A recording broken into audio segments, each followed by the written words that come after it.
Menurut saya, golf itu masih menjadi salah satu olahraga yang fenomenal.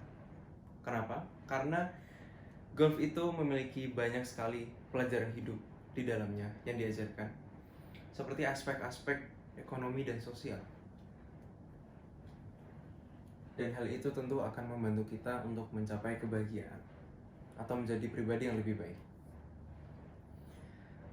Oke, golf itu selalu dikatakan sebagai olahraga yang cukup mahal, tidak murah, karena digandrungi oleh orang-orang dengan kondisi ekonomi menengah ke atas. Kenapa demikian? Karena banyak sekali peralatan-peralatan golf dan juga biaya-biaya yang memang tergolong cukup tinggi yang dibutuhkan untuk seseorang dalam bermain golf.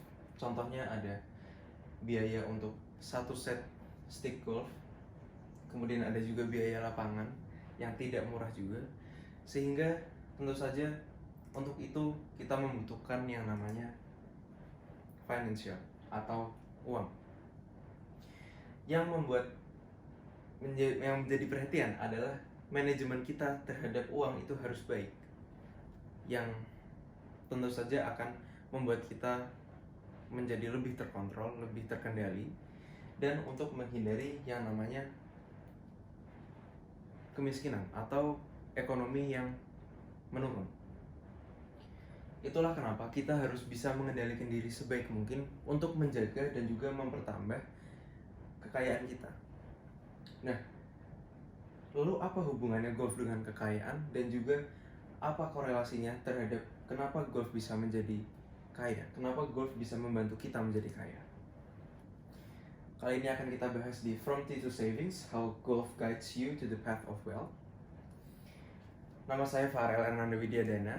Teman-teman dan kerabat saya memanggil saya Fai. Dan di sini saya akan berbicara, mengajak diskusi Anda mengenai bagaimana golf itu bisa membuat kita kaya. Sebelum kita membahas kekayaan, saya ingin membahas mengenai pengendalian diri terlebih dahulu. Kenapa terdapat pengendalian diri di dalam golf?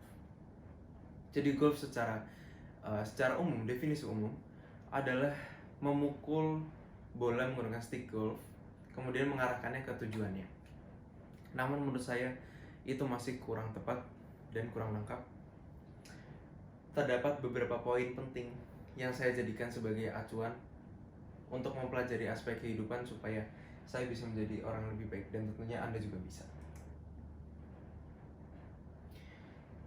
Oke, sebelum masuk ke sana, saya ingin Anda untuk membayangkan Anda berada di lapangan yang luas, yang tenang, yang sejuk, hanya Anda sendiri di sana. Kemudian saya suruh untuk memukul bola menggunakan stick golf ke tujuan Anda, dan saya hanya memberikan satu kali kesempatan untuk membuat pukulan yang sangat sempurna tanpa didasari oleh pengendalian diri. Tentu saja hal itu tidak akan terjadi. Oke, seperti yang saya katakan tadi, terdapat 3 poin penting dalam golf yang mengajari saya tentang banyak hal. Terdapat fokus, passion, dan juga self-control. Yang pertama itu ada fokus. Kita akan masuk ke fokus terlebih dahulu. Jadi kenapa fokus? Let's talk about fokus. Fokus itu sangat penting di dalam golf. Kenapa? Saya akan memberikan pertanyaan kepada Anda. Apakah fokus atau apakah tujuan atau apa tujuan kita dalam memukul bola? Tentu tujuan utamanya adalah untuk mencapaikan atau mengantarkan bola tersebut masuk ke dalam lubang. Namun supaya hal itu terjadi, apakah fondasi awal dalam kita sebelum kita memukul bola, ketika semua practice, semua warming up telah dilakukan dan Anda sudah berada di depan bola dan bersiap untuk memukulnya, apakah fondasi awalnya? Tentu fondasi awalnya adalah yang namanya fokus. Kenapa eh, fokus itu sangat penting karena fokus itu adalah pemusatan pikiran.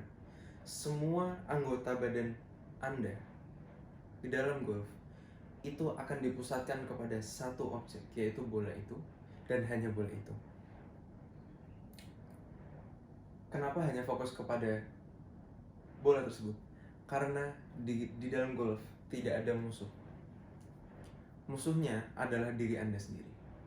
Jadi kenapa golf benar-benar mengajarkan mengenai self control, mengenai pengendalian diri? Itulah karena musuhnya adalah diri kita sendiri.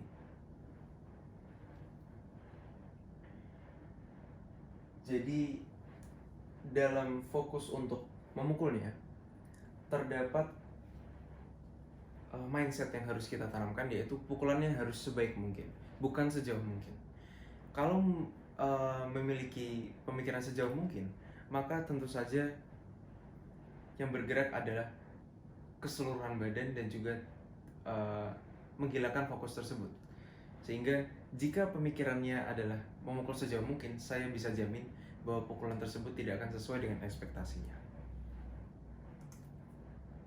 Oke, selanjutnya saya akan membahas lagi. Saya akan bercerita sedikit. Beliau adalah eyang saya. Beliau adalah termasuk golfer juga pada era 70-an.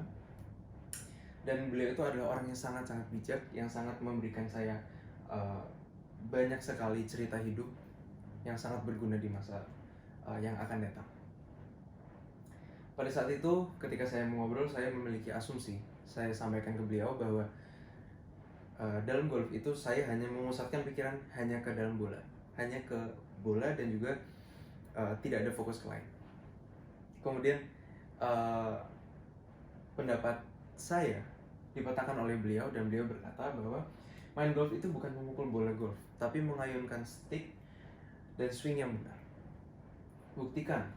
Beliau meminta saya untuk membuktikan bahwa stance dalam posisi yang benar, bola dan arah sudah benar, dan saat take away dan down swing, mata tertutup.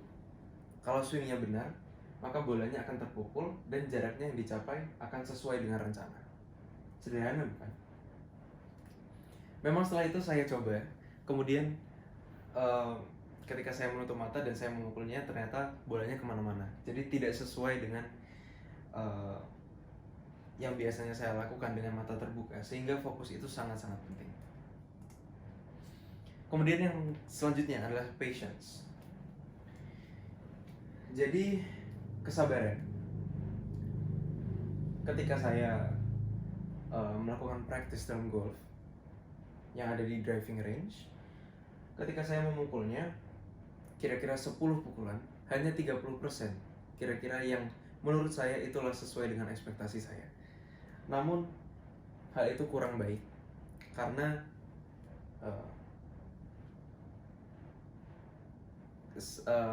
seketika saya kadang malas dengan golf karena pukulan saya tidak sesuai dengan ekspektasi. Tapi memang hal itu akan terjadi karena teknik dalam golf itu benar-benar mengandalkan mengkoordinasikan seluruh anggota badan supaya bisa menghasilkan pukulan yang sangat baik. Tapi zaman sekarang banyak orang-orang yang ingin merasa instan. People nowadays, mereka pengen untuk memberikan effort yang tidak terlalu banyak, namun yang hasilnya cepat dan instan. Namun di golf tidak mengajarkan itu sama sekali. Golf memberikan kita pandangan bahwa dunia itu tidak ada yang instan. Maka kita harus menikmati, enjoy the progress. Kita nikmati alurnya supaya kita bisa mencapai kesuksesan yang sebenarnya. Oke, selanjutnya adalah pengendalian diri. Kenapa pengendalian diri dibutuhkan? Bagi teman-teman yang belum tahu, Tiger Woods adalah salah satu pemain golf profesional dari Amerika yang sangat-sangat hebat, sangat-sangat pintar. Beliau ini memenangkan banyak sekali turnamen, dan juga memiliki banyak sekali gelar dalam golf. Dari pukulan juga tidak usah diragukan, sehingga performasinya juga kita tidak perlu meragukannya. Namun di bawah pencapaian-pencapaian ini terdapat beberapa kejadian. Jadi banyak sekali kejadian-kejadian ketika Tiger Woods ini memiliki pukulan yang kurang baik, sehingga akan mempersulit untuk pukulan selanjutnya, dan itu membuatnya kecewa, sehingga di lapangan dia merasa kecewa, emosi, dan juga frustasi akibat pukulannya. Nah, hal ini menjadikan kurang baik karena dalam dunia nyata pun pengendalian diri ini sangat-sangat dibutuhkan. Karena banyak sekali orang yang kadang di zaman sekarang emosinya tidak terkontrol, bahkan banyak yang sampai-sampai melakukan adegan-adegan yang tidak sesuai. Nah, untuk menghindari itu, itulah pentingnya mengapa kita membutuhkan pengendalian diri. Karena untuk mengantisipasi kejadian-kejadian tersebut. Selanjutnya saya sempat membaca buku dari Morgan Housel yang berjudul The Psychology of Money, dan di dalamnya terdapat kutipan, mengelola uang dengan baik tidak ada hubungannya dengan kecerdasan Anda dan lebih banyak berhubungan dengan perilaku Anda. Dan perilaku sukar diajarkan bahkan kepada orang-orang yang sangat cerdas. Hal ini membuktikan bahwa sebenarnya kekayaan yang sebenarnya itu tidak berasal dari material, tapi berdasarkan mindset atau kepribadian. Sehingga kepribadian tersebut haruslah kita kelola sebaik mungkin supaya kita bisa menjadi kaya dan kita siap untuk menjadi kaya. Selanjutnya, balik lagi kita membicarakan masalah mindset. Majalah Forbes memberikan kesempatan bagi orang-orang atau investor yang membuat keputusan biasa-biasa saja tapi memiliki keuntungan yang cukup tinggi. Kenapa demikian? Kenapa tidak Forbes memilih orang dengan pencapaiannya atas keputusan yang sangat tinggi atau bahkan sangat buruk? Kenapa tidak dimasukin ke sini? Karena terdapat faktor keberuntungan di dalam dunia ini. Faktor keberuntungan yang dimaksud adalah ketika seseorang beruntung, itu tidak sama sekali tidak direncanakan. Sehingga kalau yang dimasukkan ke sini adalah orang-orang yang beruntung, maka orang-orang yang membacanya otomatis akan merasa bahwa saya akan melakukan apa yang dia lakukan dan juga tidak melakukan apa yang dia tidak lakukan. Tentu saja hal itu tidak berlaku kepada semua orang.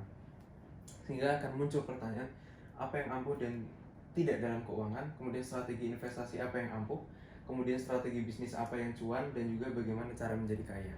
Hal itu tidak mungkin terjadi atas keberuntungan karena balik lagi terdapat probabilitas masing-masing orang yang tidak semua orang sama, sehingga kita harus mengendalikan diri sebaik mungkin supaya tidak ikut arus oleh satu dan yang lainnya.